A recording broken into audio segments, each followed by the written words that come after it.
देखिए, इसमें गलत बात क्या है? सरकार आधार कार्ड बनवाई है चिन्हित करने के लिए।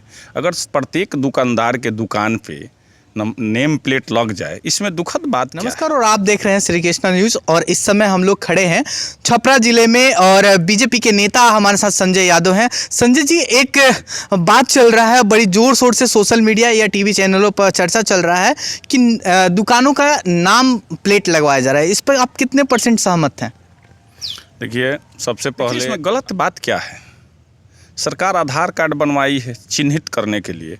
अगर प्रत्येक दुकानदार के दुकान पे नेम प्लेट लग जाए, इसमें दुखद बात क्या है? अच्छा, आप नेम प्लेट देखकर भाजपा के जो नेता होते हैं, अगर बाजार में आप जाते हैं तो क्या आप नेम प्लेट देखकर उसके घर या उसके दुकान पर रुकते हैं? देखिए, इंडिया गठबंधन के पास कोई मुद्दा है नहीं और बीजेपी के पास काम की मुद्दा है। बीजेपी के लोग मजहब और जाति का कोई बात नहीं करते हैं, सिर्फ वो इंडिया भारत का विकास का बात करते हैं। इंडिया गठबंधन के पास किसी के पास कोई मुद्दा है? इंडिया गठबंधन के बताइए कौन ऐसा नेता है? उत्तर प्रदेश ले लीजिए या स्वयं ले लीजिए, राजा के बेटा रानी के बेटा राजा का। इंडिया गठबंधन के पास कोई मुद्दा है? आप सुने होंगे थोड़े दिन पहले लोग चुनाव में बोलते थे कि संविधान खतरा में है। नहीं, ऐसा होता है? माननीय नेताजी, हमने आपसे कहा क्या आप अल्पसंख्यक के घर वोट मांगने या अल्पसंख्यक के नेम प्लेट कर जाते हैं या नेम प्लेट पढ़ कर जाते हैं कि ये फलना आदमी है और इससे नहीं मिलेंगे, और या इसके घर पर इनविटेशन आएगा तो मैं इनसे मिलने नहीं जाऊंगा? ऐसा बात अब कभी देखे हैं भाजपा के नेताओं के पास?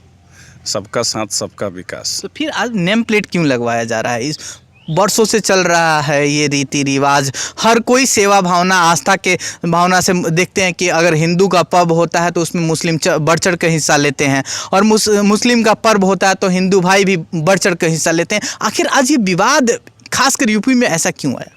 देखिए, विवाद आप लोग बना रहे हैं, आपके महागठबंधन के लोग, इंडिया गठबंधन के लोग बना रहे हैं। कभी कोई इस पर मुसलमान टिप्पणी किया? कई अल्पसंख्यक लोग को दुख हुआ? उसमें कहा गया है क्या कि सिर्फ हिंदू नेम प्लेट लगाएंगे या सिर्फ मुस्लिम नेम प्लेट लगाएंगे?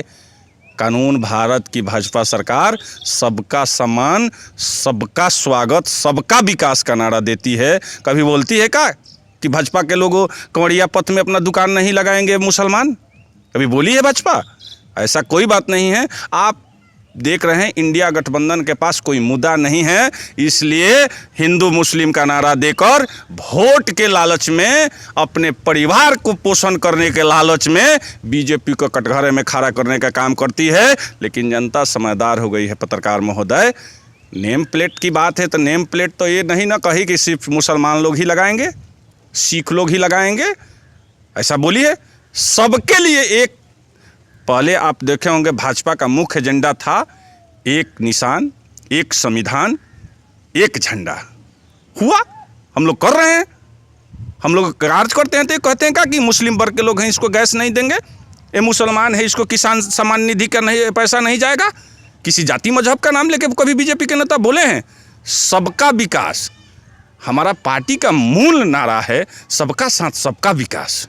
अच्छा, तो क्या एक पर्सनल सवाल है, आप आमतौर पर घूमते हैं, अगर 2 दुकान बगल में हो और एक एच हो और एक एम हो, तो कौन से दुकान पर जाना पसंद करेंगे? जो दुकान साफ सुथरा, हम तो सबसे पहले गरीब का कल्याण करेंगे, उसमें देखेंगे कि सबसे कमज़ोर दुकानदार कौन है। जाति मजहब पर नहीं जाएंगे हम, ये नहीं देखेंगे कि मुसलमान का दुकान है या ये हिंदू का दुकान है। उसमें देखा जाएगा कि सबसे कमज़ोर कौन है, मेरा पर्सनल विचार है। उसके पास जाएंगे, अगर 2 रुपया उसको मिलता है तो उसका बाल बच्चा परिवार, उसका रोजी रोजगार बढ़ेगा। लेकिन आपके पार्टी के लोग, हम पत्रकार हैं सर, प्रवक्ता नहीं। आपके महागठबंधन इंडिया गठबंधन का बात कहते हैं, कभी देखे हैं इंडिया गठबंधन वालों के लोग कभी गरीब के यहाँ चाय पीते हुए? जो वर्षों से कहता है, आप ही के गठबंधन का विधायक नहीं, आपके गठबंधन इंडिया गठबंधन का विधायक कहता है वर्षों से, हमारे ही क्षेत्र में आ जाइए मांझी में, कि मेरी चुसाता में आने के बाद गरीबों का 5 डिसमिल जमीन मिला, कहीं दिखा है आपको? दलितों का घर मिलेगा, मिला कहीं? तमाम लोग का प्रत्येक यूनिट 5 केजी राशन मिलेगा, कभी मिला? आज भी पूरे जलालपुर नहीं, पूरे मांझी, पूरे बिहार का बात करते हैं। जब से मेरी सरकार आती है अफसर काम करना शुरू कर देते हैं। जब भी इंडिया गठबंधन का लोग का सरकार आती है, दलितों शोषितों का बहाना बनकर शोषण करने का कार्य किया जाता है। अच्छा नेताजी, आपने नाम लिया कि महागठबंधन पर काफ़ी आरोप लगाया कि महागठबंधन राजनीति करना चाहती है। तो एक समय एक क्वेश्चन बड़ा तेज़ी से हो रहा था कि अपराध का ग्राफ एनडीए सरकार में बहुत तेज़ी से ऊपर जा रहा है, इस पर क्या कहेंगे? खासकर छपरा में भी आप देख लीजिए, ऐसा कोई दिन नहीं होता है कि अगर न्यूज़पेपर या सोशल मीडिया प्लेटफॉर्म उठाए या कि हत्या बलात्कार जैसी चीज़ें छिनतई इत्यादि ना हुआ हो। बदनाम करने की साजिश हो जा रही है सरकार को। कुछ लोग हैं गलत एनडीए के लोग जब कहते थे कि जब महागठबंधन की सरकार थी कि जंगल राज है, तो ये कौन सी राज से तुलना करेंगे आप? घटना होती है तो उस पर कार्रवाई होती है कि नहीं? मेरे सरकार में कोई अपराधी बख्शा जा रहा है? ऐसा बताइए, कोई अपराधी खुलेआम घूमता होगा? घटना करने वाले का इलाज भी समय पर होता है और इलाज किया जाता है और किया जाता रहेगा जब तक मेरी सरकार रहेगी। कोई भी अपराधी प्रकृति के मंसूबा जो पाले हैं उनका इलाज समय पर दिया जाता है। घटना करने वाले कोई व्यक्ति को आप देखे हैं कभी घूमते हुए? उनका जगह जेल के सलाखों में है, स्पीडी ट्रायल करके उसको सजा दिया जाएगा, छोड़ा नहीं जाएगा। अच्छा नेताजी, आपने एक पोस्ट किया था बहुत पूर्व में ना, कुछ दिन पहले, उसमें अपने आप प्रमुख रहे हैं जलालपुर के, और जलालपुर के अंचल अधिकारियों पर आपने रेट और बहुत सारे आरोप लगाए थे, उसमें कितनी सच्चाई थी? हकीकत है, देखिए जलालपुर छोड़ा नहीं जाएगा। अच्छा नेताजी, आपने एक पोस्ट किया था बहुत पूर्व में ना, कुछ दिन पहले, उसमें अपने आप प्रमुख रहे हैं जलालपुर के, और जलालपुर के अंचल अधिकारियों पर आपने रेट और बहुत सारे आरोप लगाए थे, उसमें कितनी सच्चाई थी? हकीकत है, देखिए जलालपुर सीओ साहब का, पहले सीओ साहब थे तो थोड़ा कार्य धीमी करते थे, लेकिन उसमें रेट वोट का बात नहीं है। अभी जलालपुर का जो नए सीओ साहब आए हैं वो तमाम कर्मचारियों पर दबाव बनाते हैं कि दाखिल खारिज में 8 से 10 हज़ार रुपया लीजिए, अन्यथा आपका दाखिल खारिज हम रिजेक्ट कर देंगे। कर्मचारी तो बेचारे छोटे कर्मचारी हैं, मजबूर हैं। एक अधिकारी पर आरोप लगा रहे हैं, आप बिना प्रूफ का आरोप लगा रहे हैं, आप पर केस भी कर सकते हैं अधिकारी। लेते हैं तो फिर कैसे केस करेंगे? हम तो सोच रहे हैं कि वो हमारे पर केस करे, उसका प्रूफ जनता है। आप क्षेत्र में भ्रमण कीजिए, अगर 10 से 20 गो लोग मिल गया कि सीओ साहब 15 से 20 हज़ार, 18 हज़ार, जैसा जो कार्य है रेट है, अगर आप नहीं दीजिएगा तो तुरंत त्रुटि पर त्रुटि इतना आपको दोहराया जाएगा, इतना दोहराया जाएगा कि उसके बाद डबल फीस लगेगा।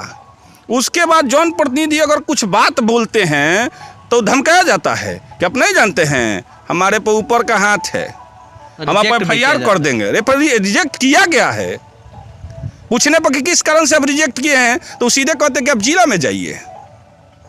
अगर इस तरह का भ्रष्ट अंचला अधिकारी जलालपुर में रहेंगे तो उसके खिलाफ बहुत जल्द जन आक्रोश आंदोलन होगा। आंदोलन के माध्यम से अगर नहीं होता है तो धरना प्रदर्शन, आमरण अनशन तक किया जाएगा। अच्छा, एक छोटा सा सवाल नेताजी, दिल पर मत लीजिएगा, सरकार आपकी, अधिकारी आपके, क्या एनडीए के सरकार में अधिकारी जनप्रतिनिधियों का नहीं सुनते हैं आपके कहे अनुसार? देखिए, मेरे सरकार में या तो हम गलत करें या अधिकारी गलत करें, उस पर कार्रवाई होती है। कभी सुने हैं किसी सरकार का कार्यकर्ता कभी ऐसा बोलता होगा?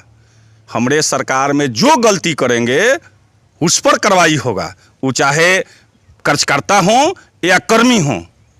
सरकार जीरो टॉलरेंस नीति पर चलती है, आप हो या हम हो, गलत करने वालों को बख्शा नहीं जाता है मेरे सरकार में। बहुत बहुत धन्यवाद। ये जलालपुर उप प्रमुख संजय यादव थे।